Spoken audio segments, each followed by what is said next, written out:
Hello friends, नमस्कार। Daily current affairs की श्रृंखला में मैं मुकेश शर्मा आप सबका अपने यूट्यूब चैनल लर्नर्स अड्डा पे बहुत बहुत स्वागत करता हूं। तो फ्रेंड्स, आज हम पढ़ने चल रहे हैं 12 जनवरी के करंट अफेयर्स के बारे में। तो देखेंगे कि 12 जनवरी के पहले पिछले 2 से 3 दिनों में ऐसी कौन कौन सी घटनाएं घटित हुई हैं जो एग्जाम की दृष्टि से बहुत ही महत्वपूर्ण है। तो फ्रेंड्स, देर न करते हुए आइए चलते हैं सीधे अपने टॉपिक्स पे और देखते हैं 12 जनवरी का करंट अफेयर्स। आप सबको पता होगा पिछले 10 दिनों से क्लासेज नहीं चल पा रहे थे, टेक्निकल इशू था, कुछ प्रॉब्लम थी। मैं इलाहाबाद में था नहीं, इसलिए क्लासेज नहीं हो पा रही थी। तो फ्रेंड्स, आज से आपकी क्लासेज फिर से रेगुलरिटी से चलेंगी।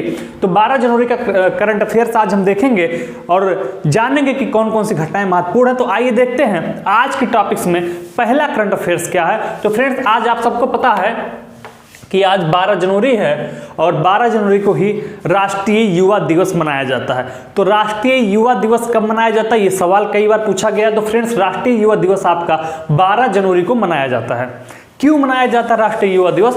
तो फ्रेंड्स, राष्ट्रीय युवा दिवस इस वजह से मनाया जाता है चूंकि स्वामी विवेकानंद जी का जन्म हुआ था कब? 12 जनवरी 1863 को। तो फ्रेंड्स, स्वामी विवेकानंद जी का जन्म हुआ था 12 जनवरी 1863 को, इसीलिए 12 जनवरी को राष्ट्रीय युवा दिवस के रूप में मनाया जाता है। राष्ट्रीय युवा दिवस के रूप में मनाया जाता है, लेकिन सवाल ये उठता कि कब से मनाना शुरू हुआ। तो फ्रेंड्स, भारत सरकार ने 1984 से राष्ट्रीय युवा दिवस मनाने की घोषणा किया था। तो कभी आपसे अगर सवाल पूछे कि राष्ट्रीय युवा दिवस कब मनाया जाता है, तो भैया 12 जनवरी को मनाया जाता है। अगर पूछे कि राष्ट्रीय युवा दिवस मनाना कब से प्रारंभ किया गया, तो 1984 से प्रारंभ किया गया। 1984 में राष्ट्रीय युवा दिवस मनाने का निर्णय लिया गया था भारत सरकार के द्वारा। तो 1984 से लगातार 12 जनवरी को हर वर्ष राष्ट्रीय युवा दिवस के रूप में मनाया जाता है। अब कंफ्यूजन होती है कि अंतरराष्ट्रीय युवा दिवस कब मनाया जाता है। तो फ्रेंड्स, याद रखिएगा कि राष्ट्रीय पूछे तो 12 जनवरी और अंतरराष्ट्रीय अगर आपसे पूछेगा तो अंतरराष्ट्रीय के रूप में 12 अगस्त को या विश्व युवा दिवस।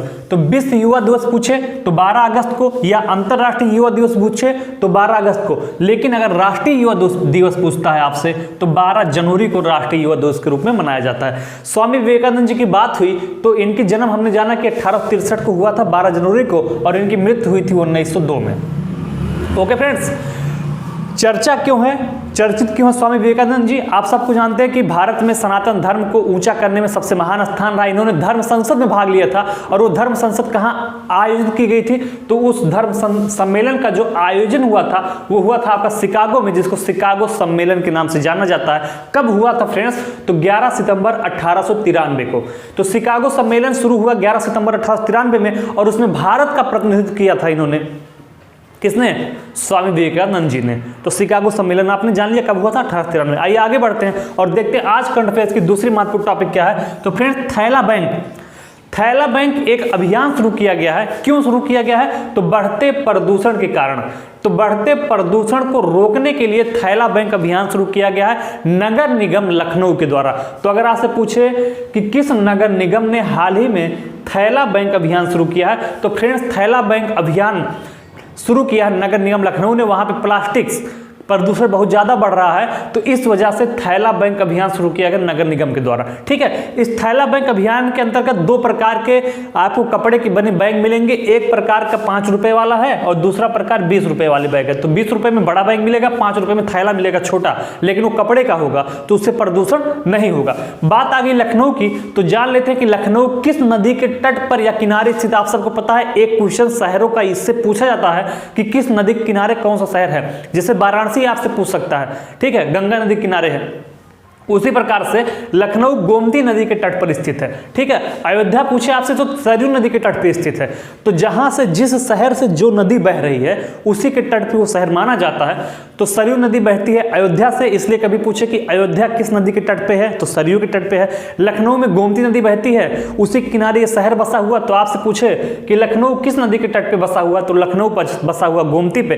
अगर आपसे प्रयागराज शहर के बारे में पूछे तो वो संगम पे तीनों नदियों के तट पे बसा हुआ है।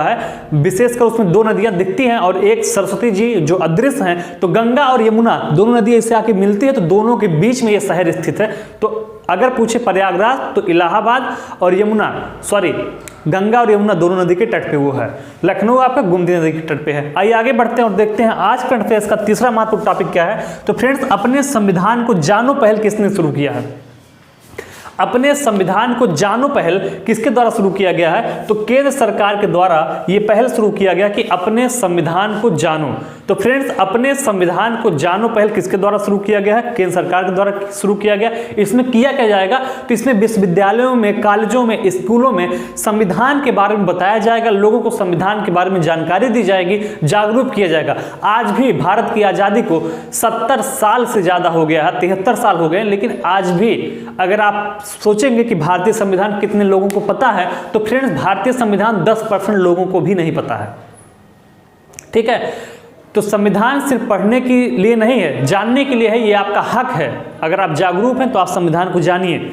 ठीक फ्रेंड्स, तो किसने शुरू किया? केंद्र सरकार ने शुरू किया है। संविधान के बारे में लोगों को जागरूक करने के लिए विश्वविद्यालय, कॉलेजों और स्कूलों में ये अभियान चलाया जा रहा है, अपने संविधान को जानो पहल। आइए आगे बढ़ते हैं और देखते हैं आज करंट अफेयर्स में चौथी महत्वपूर्ण टॉपिक क्या है। तो फ्रेंड्स, आज करंट अफेयर्स में जो चर्चा है वो भारत का पहला फायर पार्क कहाँ स्थापित किया गया है। अगर आपसे ये सवाल पूछे कि भारत का पहला फायर पार्क कहाँ पे स्थापित किया गया है, तो इसका सही जवाब होगा कि भारत का पहला फायर पार्क स्थापित किया जा रहा है उड़ीसा में। ओके फ्रेंड्स, तो भारत का फायर पार्क कहाँ स्थापित किया गया? उड़ीसा में। इसमें कोई पार्क नहीं बनाया गया है, इसमें एक प्रदर्शनी लगाया गया है, ठीक है, जिसमें फायर सेफ्टी के बारे में आपको जानकारी दी जाएगी। विभिन्न प्रकार के उपकरण वहां पे रखे गए हैं, किस प्रकार कहीं पे आग लग तो उसको किस प्रकार से बुझाया जाएगा, किस प्रकार से स्थिति को नियंत्रित किया जाएगा, इसके बारे में जानकारी मिलेगी आपको यहाँ फायर सम्मेलन में। उसी को नाम दिया गया है फायर पार्क। तो भारत का पहला फायर पार्क कहाँ पे स्थापित किया गया? उड़ीसा में किया गया। इसी के साथ हम कुछ अन्य हाल ही में जो नए नए पार्क स्थापित किए गए हैं जिनका जानना जरूरी है, तो बस यही जानिए कि ये कहाँ पे स्थापित किए गए हैं। सवाल वहीं से आता है। जैसे आपसे पूछे फायर पार्क, तो उड़ीसा में, ठीक है, उड़ीसा के भुवनेश्वर में। तो अगर आपको भुवनेश्वर दिया रहेगा, भैया भुवनेश्वर मार दीजिएगा, नहीं तो उड़ीसा में, तो भुवनेश्वर है, तो उड़ीसा सही हो जाएगा। अगर आपसे पूछे चमड़ा पार्क, तो चमड़ा पार्क कहाँ पे है? कानपुर में है। अगर आपसे पूछे इलेक्ट्रिक व्हीकल पार्क, तो तमिलनाडु में। इलेक्ट्रिक व्हीकल पार्क तमिलनाडु में, ठीक है। चंदन पार्क मैसूर में, मैसूर मतलब कर्नाटका, तो कर्नाटक के मैसूर में आपका चंदन पार्क है। ग्रेट रामायण पार्क, भाजपा की सरकार चल रही है तो ये सब जानना बहुत जरूरी है, ठीक है। ग्रेट रामायण पार्क कहाँ पे है? हल्द्वानी में। हल्द्वानी कहाँ पे है? उत्तराखंड में। ओके फ्रेंड्स, टायर पार्क, अगर आपसे पूछे कि टायर पार्क कहाँ बनाया गया, तो टायर पार्क आपका पश्चिम बंगाल के कोलकाता में, ठीक है, कोलकाता में।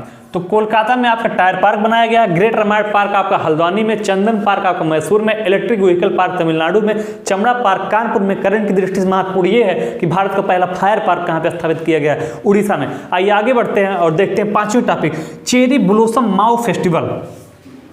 पूछा जाता है एक नृत्य या एक फेस्टिवल आता ही आता है, तो फ्रेंड्स चेरी ब्लॉसम माओ फेस्टिवल कहाँ का फेस्टिवल है?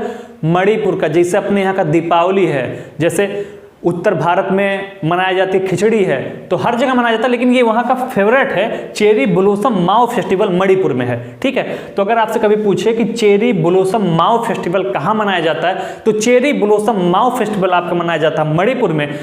बात आ गई मणिपुर की, तो देखते हैं मणिपुर की राजधानी क्या है। तो मणिपुर की राजधानी आपका इम्फाल है। इसके अलावा लाई हरोवा त्यौहार कहाँ मनाया जाता है? तो लाई हरोवा त्यौहार भी मणिपुर में मनाया जाता है। पौधों के लिए क्लिनिक कहाँ पे स्थापित की गई है? तो पौधों के लिए क्लिनिक स्थापित की गई है आपकी मणिपुर में। तो फ्रेंड्स मणिपुर में ही लाई हरोवा त्यौहार मनाया जा रहा है, मणिपुर में ही पौधों के लिए क्लिनिक शुरू की गई है।